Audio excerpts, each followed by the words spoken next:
जमानत दी गई है, क्या कोई शर्तें लगाई गई है? और जब बाहर आएंगे इन 20 दिनों के लिए केजरीवाल, तो क्या क्या कर पाएंगे, क्या नहीं कर पाएंगे? देखिए, बिल्कुल चुनाव प्रचार वो निश्चित तौर पर कर पाएंगे।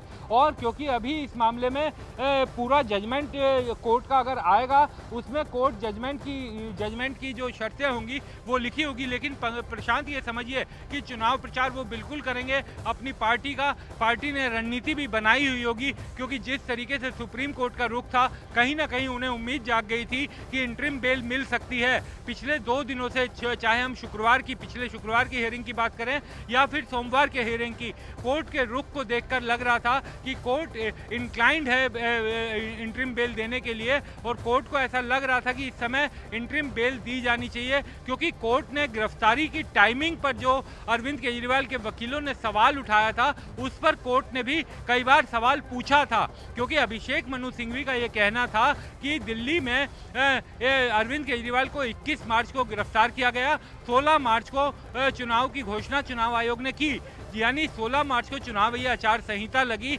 और उसके 4-5 दिन बाद अरविंद केजरीवाल को गिरफ्तार कर लिया गया। टाइमिंग पर उन्होंने सवाल उठाया था और ये कहा था कि अक्टूबर में उन्हें पहला समन भेजा और मार्च में आकर उन्हें गिरफ्तार किया, जबकि कोई नया सबूत या कोई नई चीज ईडी के पास नहीं आई थी। जिन सबूतों और गवाहों के आधार पर ईडी ने गिरफ्तार किया, वो सभी चीजें ईडी के पास अक्टूबर-नवंबर से थी। तो अचानक से ऐसा क्या आया कि अरविंद केजरीवाल को गिरफ्तार करना जरूरी हो गया? इस तरह की दलीलें अभिषेक मनु सिंघवी ने कोर्ट में दी थी। टाइमिंग को लेकर सुप्रीम कोर्ट ने भी ईडी से सवाल पूछा था कि आखिर 16 से 21 के बीच में क्या हुआ था जब ये गिरफ्तारी की गई। तो कहीं ना कहीं टाइमिंग एक बड़ा फैक्टर रहा सुप्रीम कोर्ट के इस फैसले तक पहुंचने के पीछे। और आखिरकार किस तरह की जिरे हुई और क्या फैसला सुनाया है, वकीलों की जुबानी एक बार फिर सुन लीजिए। कोर्ट ने मौखिक तौर पर सिंगल लाइन में किस तरह का वर्डिक्ट पास किया। ऑर्डर कोर्ट ने प्रोनाउंस किया, उसमें कोर्ट ने कहा कि अरविंद केजरीवाल जी को 20 दिन के लिए इंटरिम बेल दी जा रही है, 2 जून तक। और कोई कैंपेनिंग के ऊपर कोई रिस्ट्रिक्शन नहीं है, वो क्या कह सकते हैं या क्या नहीं कह सकते हैं, उस पर कोई रिस्ट्रिक्शन इम्पोज नहीं की गई है। जबकि जब ऑर्डर भी प्रोनाउंस किया जा रहा था, तब भी ईडी ने रिक्वेस्ट किया कि कोई रिस्ट्रिक्शन डाली जाए, लेकिन कोई रिस्ट्रिक्शन नहीं दी गई है। और 2 जून को उन्हें 2 जून तक की ये मोहलत दी गई है इंटरिम बेल की। कोशिश रहेगी कि अरविंद जी आज ही रिलीज हो जाएं, वो जल्द से जल्द रिलीज हो जाएं और आज ही रिलीज हो जाएं। यानी अब तक की जो जानकारी आई, कोई बड़ी शर्त नहीं रखी गई है चुनाव प्रचार के लिए, अंतरिम जमानत के लिए। लेकिन आम आदमी पार्टी के कार्यकर्ताओं में जबरदस्त उत्साह है, खुशी है। किस तरह का अब रिएक्शन आ रहा है जावेद, जहां पर आपकी मौजूदगी है?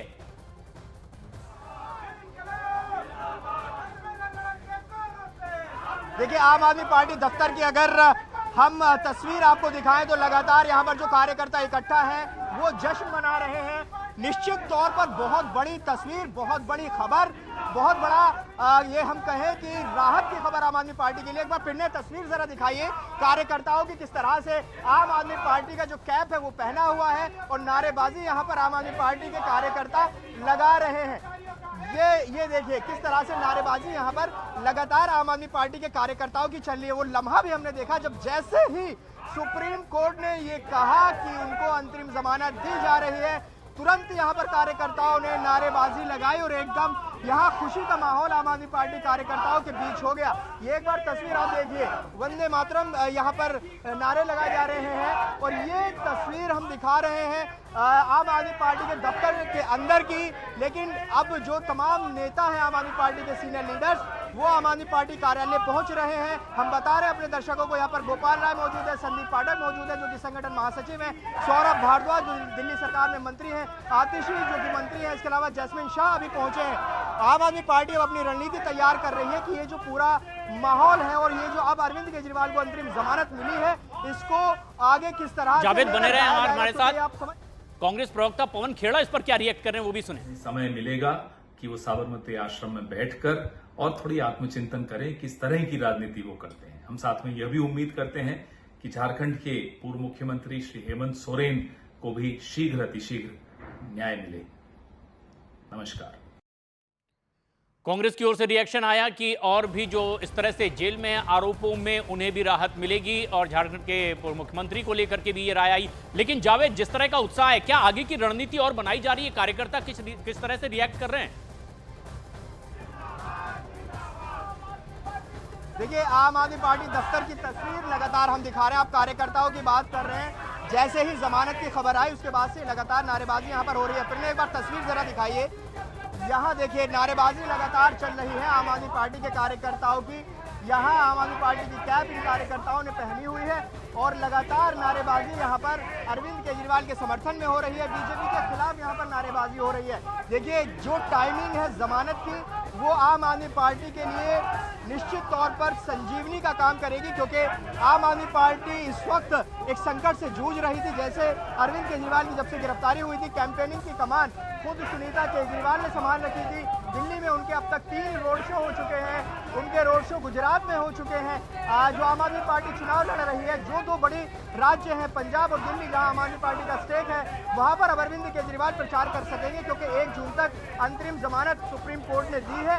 यही वजह है कि दिल्ली में भी वो प्रचार कर सके और जो आखिरी चरण में पंजाब में चुनाव होना है वहां पर भी वो प्रचार कर सके। तो ऐसे में बड़ी राहत की खबर आम आदमी पार्टी के लिए, अरविंद केजरीवाल के लिए। और इससे अब ये समझिए, जो दिल्ली की सियासत है उसमें भी गर्मी देखने को मिलेगी, क्योंकि एक एजेंडा आम आदमी पार्टी ने सेट करने की कोशिश की थी कि दिल्ली में जो नैरेटिव बनाने की कोशिश की थी कि जब से अरविंद केजरीवाल को गिरफ्तार किया गया, जो कैंपेन आम आदमी पार्टी चला रही थी, जेल का जवाब वोट से, उस कैंपेन को पिछले 3 चरणों में। ठीक है जावेद, आपको इस वक्त रोक रही हूँ। हमारे साथ विक्रांत भी मौजूद है, विक्रांत का रुख करेंगे। विक्रांत, क्या और डिटेल सामने आई है? शर्त किस तरीके की रखी गई है और अब आगे का प्रोसीजर क्या होगा? कब तक रिहाई हो सकती है? उसके लिए प्रोसेस क्या रहेगा? देखिए, रिहाई तो मुझे लगता है आज ही हो जाएगी, क्योंकि जेल सुप्रिंटेंडेंट को आदेश भेजा जा रहा है। सुप्रीम कोर्ट के रजिस्ट्रार के जरिए सीधा आदेश भेजा जाएगा। मुझे लगता है देर शाम तक अरविंद केजरीवाल की रिहाई तिहाड़ जेल से हो जाएगी। जहां तक रही शर्तों की बात, मुझे लगता है कि कोई खास शर्त नहीं रही होगी, क्योंकि कोर्ट ने जब ईडी बोल रही थी और ईडी ये विरोध कर रही थी कि वो इस केस के बारे में नहीं बोलेंगे, इस तरीके की बात अरविंद केजरीवाल पर रोक लगवाना चाहती थी, कोर्ट ने उसे भी एक तरह से दरकिनार कर दिया और कोर्ट ने कहा कि जिस तरीके से संजय सिंह के मामले में हुआ है वैसा ही इसमें भी होगा। तो मुझे लगता है कि अब अरविंद केजरीवाल चुनाव प्रचार कर सकेंगे, एकदम खुलकर उनका चुनाव प्रचार करने पर किसी तरह की रोक नहीं होगी। लेकिन हो सकता है कि कोर्ट का जब आदेश आए तो उसमें, चूंकि कोर्ट पहले भी ये कह रहा था कि अगर वो अपने सरकारी ऑफिस में यानी मुख्यमंत्री के कार्यालय में अगर जाएंगे तो वो एक प्रोप्राइटरी का मामला बनता है, कोर्ट हो सकता है उस पर रोक लगाए। लेकिन जैसा कि मैं कह रहा था, बार बार ये कह रहा था कि अरविंद केजरीवाल को इंटरिम रिलीफ देने के पीछे कि मतलब जो सबसे बड़ा कारण नजर आ रहा है कि वो जो टाइमिंग थी अरविंद केजरीवाल को गिरफ्तार करने की, जिस पर बचाव पक्ष लगातार सवाल उठा रहा था। अभिषेक मनु सिंघवी का यह कहना था कि 16 तारीख को दिल्ली में 16 तारीख को देश भर में चुनावी आचार संहिता लगी, यानी कि चुनाव की घोषणा हुई और 21 मार्च को 4-5 दिन बाद अरविंद केजरीवाल को गिरफ्तार कर लिया। जबकि जो पहला समन था उनको वो अक्टूबर में दिया गया, 16 मार्च को आखिरी समन दिया गया और 16 मार्च तक के समन में कहीं भी उन्हें बतौर एक्यूज नहीं बुलाया गया था। कोई ऐसी नई चीज ईडी के पास नहीं आई थी जिसके आधार पर उनकी गिरफ्तारी तात्कालिक लाजिम हो जाए। तो ये दलील सुप्रीम कोर्ट ने ईडी से पूछा था कि आप बताइए कि आखिर ये जो टाइमिंग पर सवाल उठा रहे हैं, क्या नई चीज उस समय आई थी जिसके आधार पर तुरंत गिरफ्तारी करना बेहद जरूरी हो गया था। एक और चीज जो लगातार ये कहा जा रहा था कि कई सम्मन किए गए लेकिन अरविंद केजरीवाल पेश नहीं हो रहे थे। दरअसल अगर सम्मन के पीछे कारण पेश नहीं होता कोई आरोपी तो उसके लिए ईडी आईपीसी में अलग से केस दाखिल कर सकती है। लेकिन अभिषेक मनु सिंघवी का दलील थी सुप्रीम कोर्ट में कि सम्मन पर ना जाना किसी की गिरफ्तारी का कारण पीएमएलए के तहत नहीं हो सकता।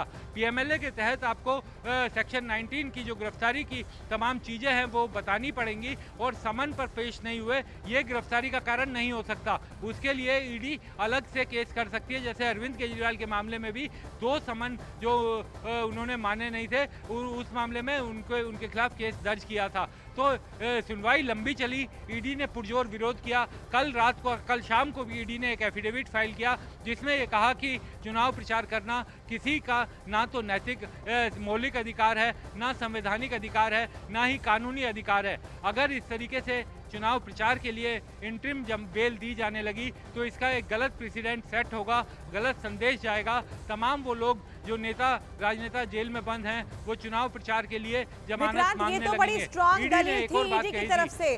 इस पर सुप्रीम कोर्ट ने क्या कहा है ये भी मैं आपसे समझना चाहूंगी कि ना मौलिक अधिकार है, ना संवैधानिक अधिकार है, ना कानूनी अधिकार है। ईडी ने क्या सुप्रीम कोर्ट ने ईडी की इस दलील पर कोई टिप्पणी की है?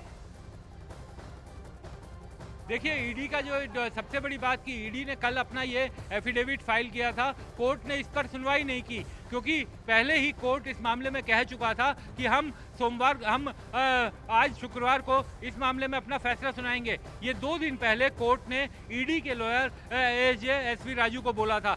एक तरह से ये समझिए कि जब कोर्ट एक तरह से अपना आदेश सुरक्षित रख लेता है और ये कोई तारीख बता देता है कि हम फलानी तारीख को जजमेंट सुनाएंगे, उसके बाद कोई भी पार्टी एडिशनल डॉक्यूमेंट नहीं दे सकती। लेकिन ईडी ने एक कोशिश की थी, उसने कल एफिडेविट फाइल किया, लेकिन कोर्ट ने आज 2 बजे जैसे ही कोर्ट बैठी, कोर्ट ने फैसला सुना दिया और कहा कि हम इस मामले में इंटरिम बेल दे रहे हैं। यानी कोर्ट ने जो ईडी ने अपना एफिडेविट फाइल किया था उसको कोर्ट ने रिकॉर्ड पर नहीं लिया। अरविंद केजरीवाल की लीगल टीम की तरफ से भी ईडी के इस एफिडेविट के खिलाफ शिकायत की गई थी और ये कहा गया था कि एक बार जब ऑर्डर रिजर्व हो चुका है तो उसके बाद ईडी इस तरीके से कानूनी प्रक्रियाओं की खिलाफत करते हुए अपना एफिडेविट नहीं फाइल कर सकती। ना तो उसने कोर्ट से अप्रूवल लिया है, ना ही कोर्ट ने उसे कहा था कि आप एफिडेविट फाइल कीजिए।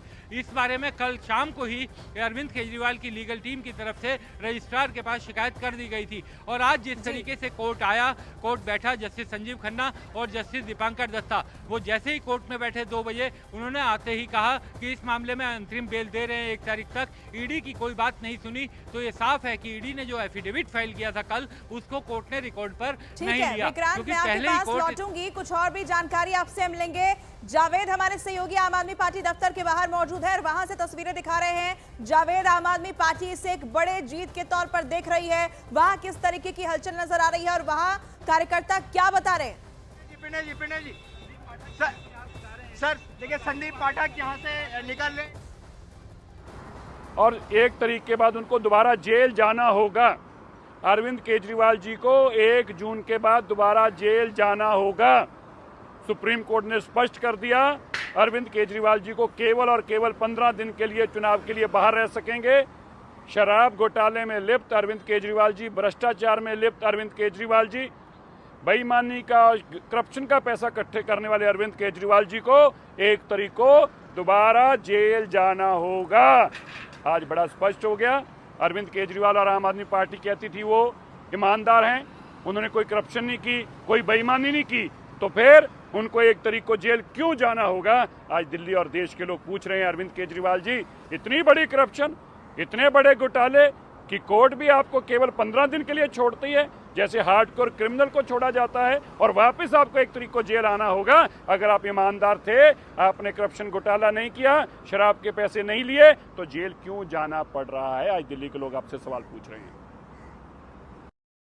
तो मनजिंदर सिरसा को आप सुन रहे थे। देखिए, भले ही जमानत दी गई है लेकिन 1 जून तक ही मिली है अंतरिम जमानत और इसी को लेकर बीजेपी आम आदमी पार्टी को घेरती हुई नजर आ रही है कि 2 तारीख को तो वापस जेल जाना ही पड़ेगा अरविंद केजरीवाल को, और इस पर दिल्ली की जनता उनसे सवाल भी करेगी। जावेद का रुख कर लेंगे। जावेद, तस्वीरें कुछ दिखाइए वहां से, आम आदमी पार्टी दफ्तर के बाहर इस वक्त क्या हलचल नजर आ रही है?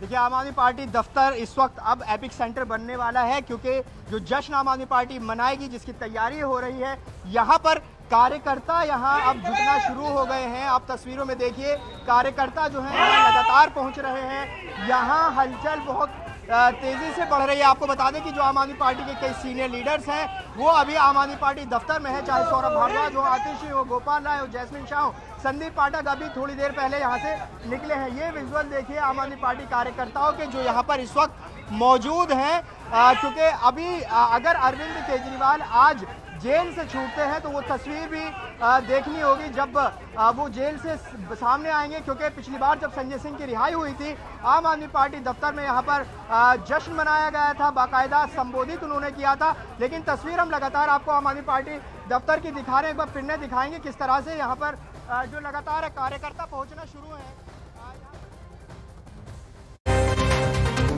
अरविंद केजरीवाल की अंतरिम जमानत पर आज सुप्रीम कोर्ट सुना सकती है फैसला। एनफोर्समेंट डायरेक्टोरेट ने हलफनामा दायर कर जमानत का किया विरोध। शराब घोटाला मामले में ईडी आज दिल्ली की राउज एवेन्यू कोर्ट में चार्जशीट दायर कर सकती है। केजरीवाल को मुख्य साजिशकर्ता बना सकती है ईडी।